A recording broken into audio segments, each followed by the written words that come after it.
વડોદરા શહેરમાં આજરોજ ભગવાન જગન્નાથની 43મી રથયાત્રા નીકળી હતી, જેમાં હજારોની સંખ્યામાં ભક્તો જોડાયા હતા.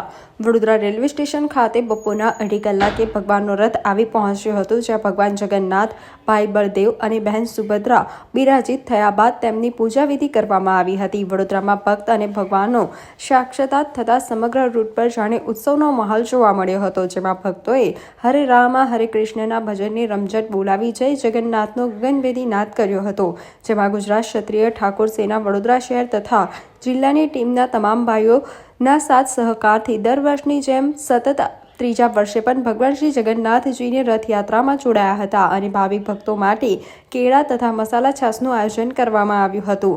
આ હિન્દુ ધર્મના મહાપર્વમાં જોડાવા તથા તેને સફળ બનાવવા માટે વડોદરા શહેર તથા જિલ્લાની ટીમના હાજર રહેલ તમામ સભ્યો તથા અતિથિઓનો પણ ગુજરાત ક્ષત્રિય ઠાકોર સેના ખૂબ ખૂબ આભાર વ્યક્ત કર્યો હતો.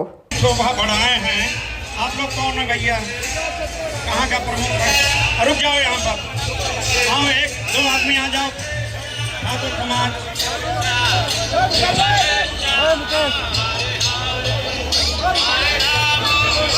વડોદરા ઇસ્કોન મંદિર આપનો આભાર માને છે. ગુજરાત ક્ષત્રિય ઠાકોર સેના વડોદરા 43મી જગન્નાથ રથયાત્રાનું સ્વાગત કરી રહ્યા છે. શ્રી ભાગ્યાભાઈ અને એમની ટીમ જગન્નાથજી રથયાત્રાનું સ્વાગત કરી રહ્યા છે. ઇસ્કોન મંદિર તરફથી એમનો ખૂબ ખૂબ આભાર. बहुत धन्यवाद आप सबका, बहुत बहुत धन्यवाद. चलिए नीलेश चलिए आगे, चलो जगन्नाथ स्वामी की. आज रोज अषाढ़ी बीजना रथयात्रा पावन पर्व निमित्ते गुजरात ક્ષત્રિય ઠાકોર સેના વડોદરા શહેર તથા જિલ્લાની ટીમ અહીંયા ઉપસ્થિત રહી છે, જે આજે રથયાત્રામાં જેટલા બી ભાવિ ભક્તો છે એમને કેળા તથા છાશ માટેની સેવા આપી રહી છે. અને એમાં ઉત્સાહની વાત એ છે કે અમારી જોડે શ્રી મારુતિ મંડળના પ્રમુખ અને અમારા ગુરુદેવ એવા ભાગ્યાભાઈ અમારી જોડે ઉપસ્થિત રહ્યા છે. સાથે સાથે અમારા કર્તવ્ય ચેરિટેબલ ટ્રસ્ટના પ્રમુખ પણ અમારી જોડે ઉપસ્થિત રહ્યા છે.